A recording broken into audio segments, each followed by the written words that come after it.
This could be the most important winter meetings for the Atlanta Braves when you consider the potential draft lottery odds. We'll get into that on today's episode of Locked On Braves, so let's get into it.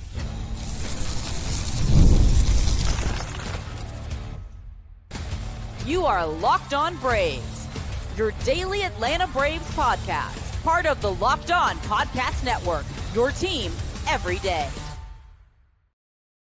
Hey, and welcome back to Locked On Braves, part of Locked On Sports Atlanta, where we cover your favorite Atlanta sports teams each and every day. I am your host, Jake Mastroianni. You can follow me on social media at shorts.ball. Check out the podcast there at LockedOn_Braves on X, Locked On Braves on Instagram, TikTok, Facebook, wherever you get on social media. On YouTube, please do me a huge favor. Hit that subscribe button, hit that thumbs up button, leave us a comment down below so others can find us here on YouTube. And on the audio side, you can help out as well. Just leave a 5-star review on Apple, Spotify, wherever you get your podcast. And again, thanks so much for making us your first listen of each and every day. Big shout out to all my everydayers out there. Got a huge announcement coming next week, so look for that. And thanks so much for being part of Locked On Braves, which is part of the Locked On Sports Podcast Network, the #1 sports podcast network. On today's episode, we are going to do our winter meetings preview. This could be a potential very big winter meetings for the Atlanta Braves. Maybe not so much in terms of moves and acquisitions, but for the draft lottery, for the Hall of Fame, the Rule 5 draft, there is a lot to pay attention to as Braves fans at this year's winter meetings. We'll get into all that on today's episode, which is brought to you by FanDuel. If you want to be right in the middle of the action this season, visit FanDuel.com and place your NFL live bets all season long. So the winter meeting starts this weekend, this Sunday. It goes from December 7th through December 10th. This is generally the biggest week of the offseason for Major League Baseball. We'll normally see a lot of moves happen between, really starting this past Monday and then really through the week after winter meetings. Sometimes you don't always see the big moves happen at winter meetings, but it can lead to big moves happening right after. So this is the biggest 2 to 3 week stretch of the offseason, and a lot of that is glamorized at the winter meetings where you're going to have everybody in one place, a lot of agents there, obviously all the teams, GMs there, a lot of media there. It's the most fun, I guess, that you can have in a week for Major League Baseball offseason, which, can go long. I mean, stuff can happen in November, stuff can happen as far as, January into February. It is a long offseason. It's not all condensed into a few weeks like what I think happens in other sports. I don't honestly pay as much attention, but this 1 week at the winter meetings, you got everybody together. There's usually at least a lot of news, a lot of rumors, and a lot of signings that come out of it. So it is a fun week for baseball fans. Now, as for Braves fans, it's not usually all that exciting because AA generally doesn't make many moves, especially not any big moves at the winter meetings. It is typically pretty quiet, and instead, Alex Anthopoulos usually takes the winter meetings as a chance to start conversations for possible future deals that he might make, but doesn't always, make moves right there at the winter meetings. AA is not somebody that's going to be forced into a deal. So he's talked about it before, how he doesn't necessarily like feeling pressured into that just because you're face to face with somebody. He wants to think on it and contemplate the potential move for a while. But he will at least begin those conversations here in these winter meetings. And hopefully with the Braves actually being out of it this past year, he started those conversations at the trade deadline, maybe with a one Byron Buxton, that those conversations have already taken place. Of course, you had the GM meetings earlier in the offseason too, and those conversations can kind of continue or begin there leading into the winter meetings. But it is typically a pretty quiet time for Braves fans. You don't normally see AA do too much there. But what I think is going to be most impactful for the Atlanta Braves and most notable for Braves fans is the MLB Draft lottery. Now, hopefully going forward, this isn't something that we're getting all too excited about because that means we're coming off another bad year. But it's not something we've been able to experience yet as Braves fans because they've been in the postseason and have not been part of the MLB Draft lottery. But unfortunately, coming off the season the Braves just had, Braves got a chance to really have some fun on Tuesday, December 9th, when they do the draft lottery. They got a chance to get, obviously the top pick, but at the very least, maybe one of the top 6 picks. That's what they will choose during that draft lottery on Tuesday, December 9th. The first 6 picks in the MLB draft will be decided for the 2026 MLB draft. 15 teams will be in that lottery for those top 6 spots. And the Braves have the 6th best odds for the top pick. But again, at the very least, you're just hoping they end up in that top 6. And that would be a huge win for the Atlanta Braves when you pair that with what we now know to be the 26th overall pick in the draft, thanks to Drake Baldwin. That would be a huge, huge win for the Atlanta Braves. And as I've talked about before, not just for getting that extra high draft pick, which is going to be a great asset for the organization, but because of all the bonus pool money that comes with that 26th overall pick and then a top 6 pick, you're talking about having one of the biggest bonus pools of any team out there, which is going to allow you to hopefully buy down some players in the draft. You look at the top odds right now for the top pick. The White Sox are number 1 at 27.73%. The Twins at 22.18%. Pirates at 16.81%. Orioles at 9.24%. The A's at 6.55%. And then the Braves at 4.54%. So not a great shot at that first pick. Then you got the Rays at just over 3% and the Cardinals at just over 2%. So those are some of your best odds to get that top pick and to get into one of those top 6 picks. So that's going to be the highlight, I think, unless AA makes a big move. That's going to be the highlight of the winter meetings for Braves fans, is the MLB Draft Lottery and how high up they are in that, and just getting that draft order set in general. Could be a big draft coming up for the Braves. The other part of this is the Rule 5 draft, which will happen on Wednesday, December 10th. It's usually the event that wraps up the winter meetings. AA surprised us last year by taking 2 players in the Rule 5 draft. And we'll know going into it if they decide to make room on the 40-man roster. Maybe they're gearing up to take somebody. Obviously, if they have a full 40-man roster at that point, they can't take anybody. But last year, Alex Anthopoulos took Anderson PR and Christian Cairo in the Rule 5 draft. Now, neither player made it through spring training before they were given back to their prior team, although the Braves did manage to get PR back after the Marlins eventually just let him go. Cairo's elected free agency this offseason, so they could go get him if they wanted to. But Braves are normally pretty quiet in the Rule 5 draft. I think what's going to be most interesting to watch for Braves fans in the Rule 5 draft is, do they have some players taken? Because this year you have a couple that could get drafted in the Rule 5 draft. And one is Blake Burkhalter, who I think absolutely will get taken in the Rule 5 draft. And another is David McCabe, who I don't think will get taken, but there will definitely be some serious consideration on him. So that is something to watch, because I thought Blake Burkhalter was right there. I had him, a peg behind Richie, Fuentes, and even Braun, but I do think he's there in the pecking order for the Braves starting pitching depth. And so to lose a guy like that would hurt a little bit. Obviously, it's not going to hurt too much. They would have put him on the 40-man roster if they thought there was a real chance of, 1, him getting taken, and 2, him being a big part of the rotation going forward. But it does give the team some more depth in the organization. So to lose that depth would obviously sting a little bit. Not to mention he went to Auburn, so why would you want to lose a guy like that? The other thing to watch here at the winter meetings is the Contemporary Baseball Era Committee Hall of Fame. Yes, that is a mouthful. Yes, I think some of these other committees for Hall of Fame votes are somewhat ridiculous, but it does give Dale Murphy another shot to get into the Hall of Fame. A 16-member committee will vote on December 7th to see who of Barry Bonds, Roger Clemens, Carlos Delgado, Matt Kent, Don Mattingly, Gary Sheffield, Fernando Valenzuela, and Dale Murphy get into the Hall of Fame. Braves fans are obviously hoping this is going to be the time for Dale Murphy, but that is a pretty stacked ballot, especially if you get some voters who don't penalize potential steroid users, which there are several of them on this list here. But obviously, we all believe Dale Murphy should be in the Hall of Fame and is worthy. But I'll just be honest, just based on merit, he is not maybe even in the top half of the list of these players that are mentioned here. So it's going to be tough for him to get in, but hopefully that is going to be the case, and we'll finally see him get into the Hall of Fame. And then another Braves legend up for award that will be decided on at these winter meetings, the Ford C. Frick Award, which will get announced on December 10th. You have Skip Carey, who is among the finalists for this award, but it is also a pretty stacked class. You got Brian Anderson, Joe Buck, Gary Cohen, Dwayne Kuiper, John Rudy, Dan Schulman, and John Sterling in there with Skip Carey. Obviously here, as Braves fans are hoping Skip Carey gets in, and biased Braves fans, I think he should get the award. But we'll see what happens there. So a lot going on at the winter meetings that is pertinent to Braves fans and just beyond signings and trades, which is what we'll talk about next. What holes will the Braves be looking to fill at the winter meetings? What free agents, what trades could take place? We'll get into all that here next.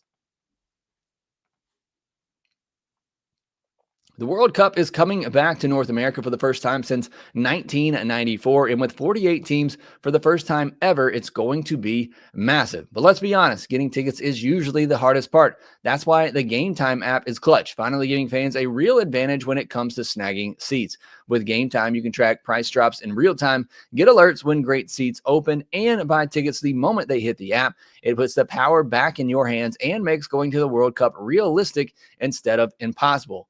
Take the guesswork out of buying World Cup tickets and every match, concert, or event. It's not just sporting events. I've used it as well for concerts or anything else that you might be looking to do in the Major League Baseball offseason. But definitely once baseball season comes back around, you're going to be wanting to use Game Time to get out to a Braves game. And again, you can use Game Time to do that. Download the Game Time app, create an account, use code LOCKEDONMLB for $20 off your first purchase.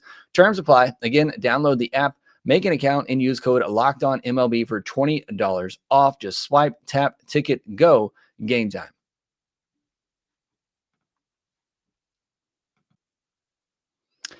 Thank you so much for making Locked On Braves your first listen of each and every day. Go check out Locked On MLB for your second listen of the day, solely getting caught up on everything happening around the league and all the big news going into the winter meetings and all the fallout from the winter meeting. So make sure you subscribe there to Locked On MLB. But obviously right here for Locked On Braves, we'll have you covered as well. If anything does happen over the weekend or during the winter meetings, we'll jump on as soon as we can to break that all down. We'll have one more episode here this week of Locked On Braves, our mailbag episode on Friday afternoon. Look for a post from LockedOn_Braves on X Friday morning. Submit your question to that post to be answered on Friday afternoon's mailbag episode.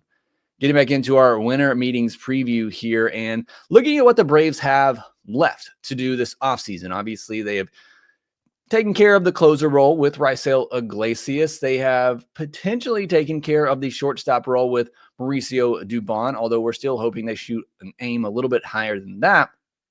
So you look at the needs that still need to be addressed this offseason for the Braves, and I still think it's a shortstop, DH, some sort of bat upgrade, I think needs to happen this offseason. Starting pitcher, just getting some depth there, some reliable depth, and then relief pitching, getting at least one more high leverage arm for the bullpen. I think those are three areas that still need to be addressed this offseason for the Atlanta Braves. We'll see if they're able to get it done at the winter meetings or over these next couple of weeks, or if AA kind of sticks with a strategy that he's had in the past where he's very aggressive early on. He knows the moves that he wants to make and he gets them done early, and then he just kind of sits back and waits to see how the rest of the market plays out and looks for a cheap deal in January. That's kind of been the MO that we've seen with Alex Anthopoulos as GM of the Atlanta Braves, but hopefully he's going to be a little bit more aggressive this offseason. Looking at some big names that could sign in the next couple of weeks or over the winter meetings, and obviously the top free agent is Kyle Tucker, and there's starting to be a little bit of rumblings on him with notes of him touring or meeting the Blue Jays in their spring training facility in Florida. I feel like we see him sign within the next week.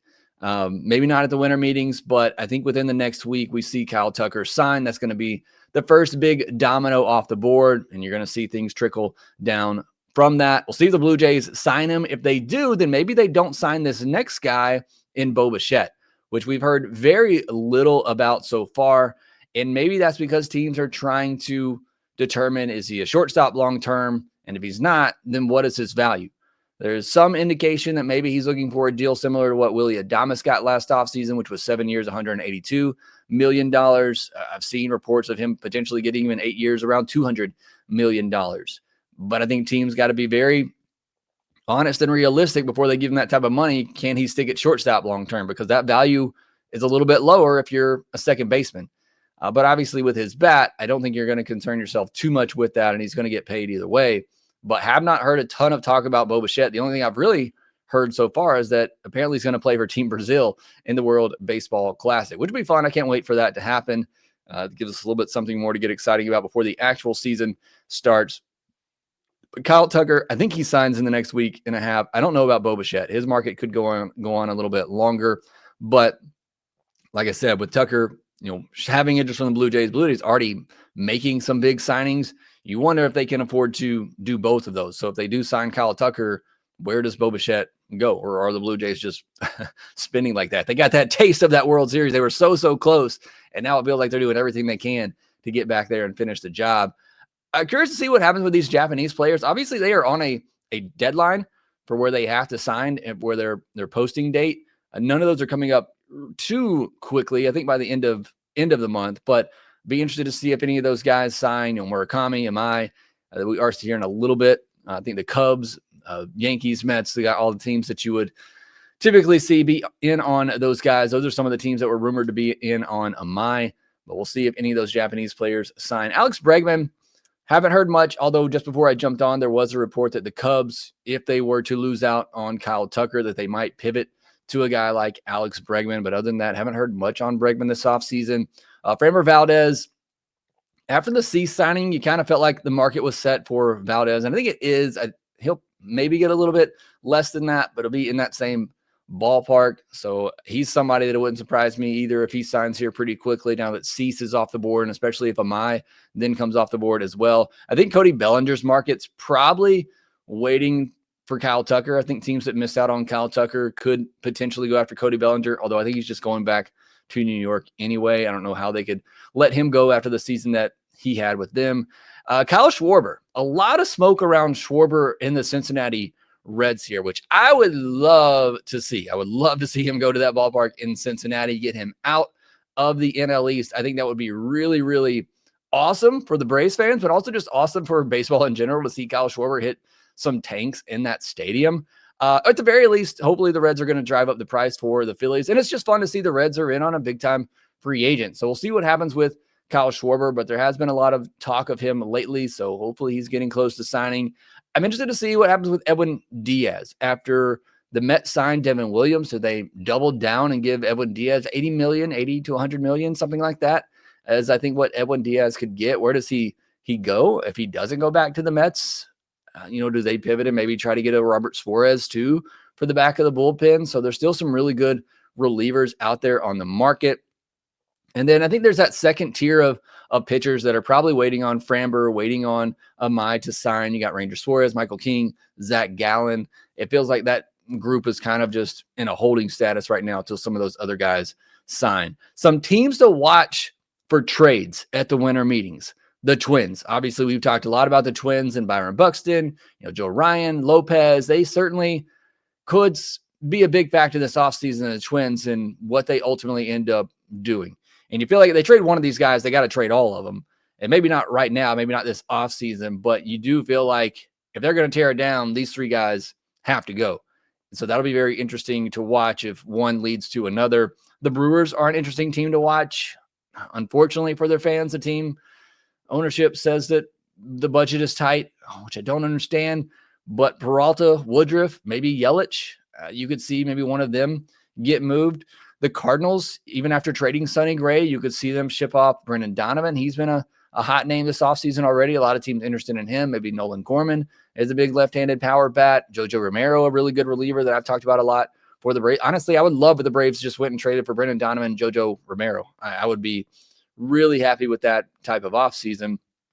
The Nats, Mackenzie Gore, a name that's been mentioned a lot. CJ Abrams as well. They could move one or both of those guys. And then the Red Sox with Jarren Duran and Wilyer Abreu. Has been a lot of talk about the Red Sox potentially trading one of those guys. So there a lot of action still to be done this offseason. There's been, a lot of movement already and some signings, but there's still a lot more out there that could happen. And again, a lot of that probably going to unfold here over the next couple of weeks or so.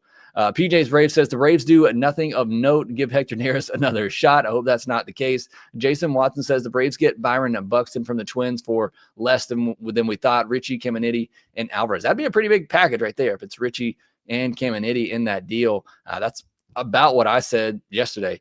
I just threw in one more name in that with a lottery ticket in Jose Perdomo. ABPC says the Braves trade for Buxton and sign Bassitt. I wouldn't mind the Bassitt deal at all, especially if you can get him on like a 1 year, $15 million deal, something like that. I think getting in somebody like Chris Bassitt would certainly be a really good move for the Atlanta Braves. So we'll see if they can get that done over the winter meetings. But thanks so much for sending in your thoughts and ideas there. Next, we will get into some of the news that did happen, including Ronald Acuña Jr. continuing to obliterate baseballs in the Venezuelan Winter League. We'll talk about all that here next.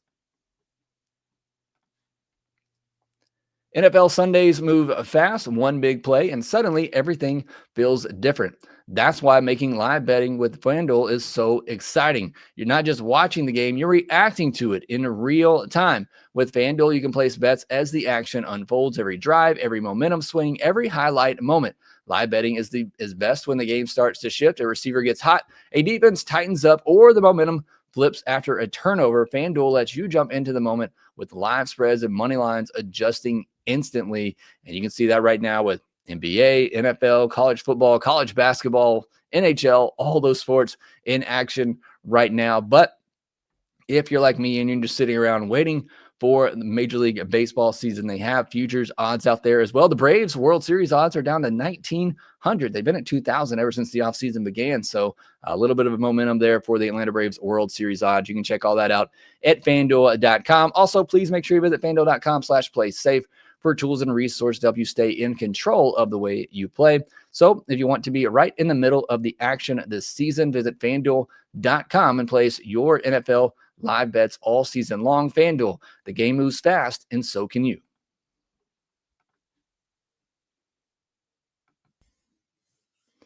I mentioned before the break, Ronald Acuña Jr. playing in the Venezuelan Winter League.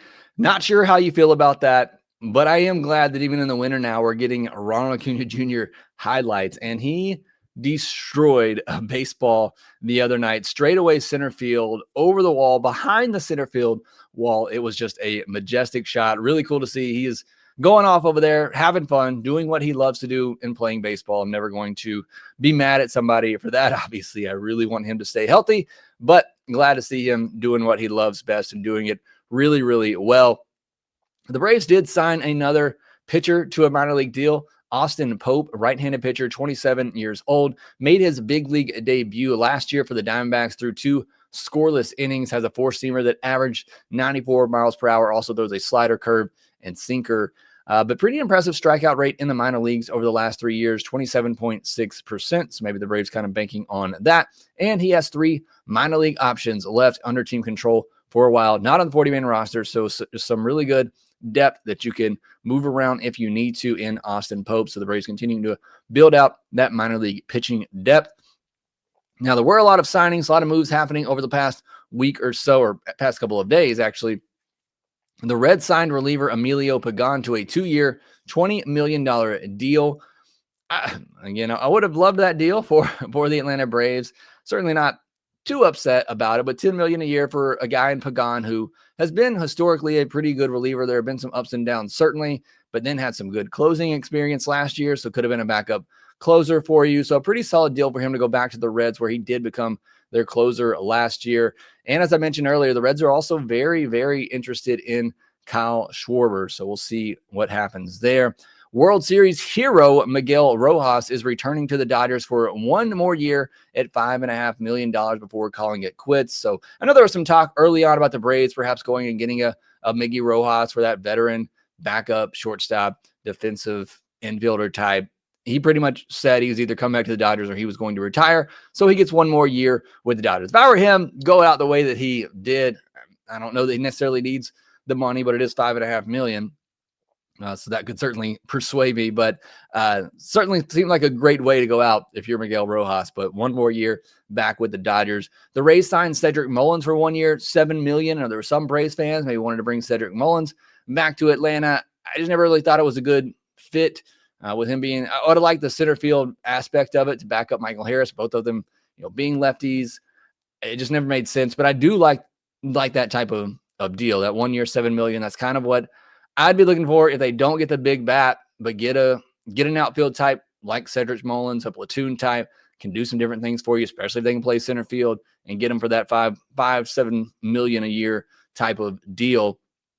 The White Sox signed Anthony Kay to a 2-year deal worth $12 million after a big year in Japan. So trying to do similar to what they did with Eric Fetty, who had a big year in the KBO. They signed him, had a good first half of 2024, trade him for some assets. obviously it went downhill from there. The Braves got to the end of that. The Guardians signed Connor Brogdon to a big league contract. The Dodgers showing some interest in perhaps trading Teoscar Hernandez. And this is where things get very interesting with the Los Angeles Dodgers, because they have all these players with this deferred money. And how does that work for them in trade scenarios? And would teams be willing to take on that contract with all that deferred money? Could make it very difficult for the Dodgers to move some of these guys. I don't think they're going to be, too keen on moving a lot of these players they've done these deferred deals with, like obviously Shohei Ohtani and others. But I thought that was something that I hadn't really considered before, that if they try to sign these contracts, they're signing these guys with all that deferred money.